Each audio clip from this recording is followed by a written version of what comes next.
வணக்கம் நண்பர்களே. எதுக்கு இந்த பதிவுனா, நம்மள போய் தக்காளி வாங்கிட்டு வாங்க, கத்திரிக்காய் வாங்கிட்டு வாங்க, வெங்காயம் வாங்கிட்டு வாங்கன்னு சொல்கிறாங்க.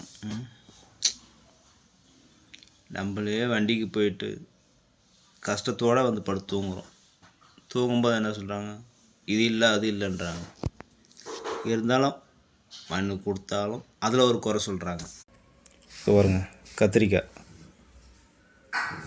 இந்த கத்திரிக்காய்க்கு ஒன்று சொன்னாங்க. என்ன சொன்னாங்க, ஏன் சின்ன சின்னதாக வாங்கிட்டு வர, ஓரளவுக்கு பெருசாக இருக்க வாங்கிட்டு வரேன்னு சொல்கிறாங்க.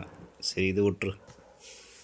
அடுத்தது தக்காளி வாங்கிட்டு வந்தாலும் அதுக்கு ஒன்று சொல்கிறாங்க, கொஞ்சம் பழமாக வாங்கிட்டு வாங்குறாங்க. இதுக்கு மேலே நான் எங்கே போகிறது பழத்துக்கு. அடுத்தது இந்த வெங்காயம் நார்மலாக சின்னதாக இருந்தால் கட் பண்ணுறதுக்கு நல்லாயிருக்கும், இதோட இன்னும் கொஞ்சம் பெருசாக வாங்கிட்டு வர வேண்டியதானே அப்படின்றாங்க. சரி, இது 3 வாங்கிட்டு வந்தேன்னா,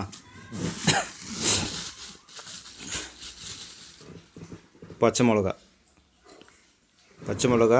வாங்கிட்டு வந்தால் அவங்க சொல்லலை, எதுக்கு இவ்வளோ வாங்கிட்டு வந்த பச்சை மிளகான்றாங்க. எப்படி சிக்கியிருக்கிறோம் பார்த்தியா நானும்.